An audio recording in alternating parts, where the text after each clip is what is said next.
Hello friends, ನಾನು ನಿಮ್ಮ ಹಳ್ಳಿ ಹುಡುಗ RX ಸೂರಿ.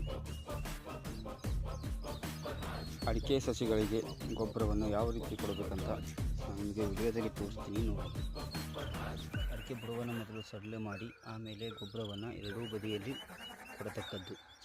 ಈಗ ನೋಡಿ, 1 ವರ್ಷದ ಗಿಡಗಳು ಹೇಗೆ ಬೆಳೆದಿವೆ ಅಂತ. ನಮ್ಮ ಸೈಡಲ್ಲಿ ಮಳೆ ತುಂಬ ಚೆನ್ನಾಗಿ ಆಗಿರೋದ್ರಿಂದ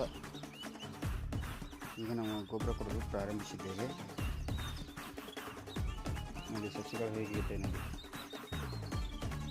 1.5 ವರ್ಷದ ಸಸಿಗಳು ಹೇಗೆ ಗಂಡು ಬೆಳೆಯನ್ನು ಬಿಟ್ಟಿವೆ ಅಂತ ನಿಮಗೆ ತೋರಿಸ್ತೀನಿ ನಾನು ಇವಾಗ.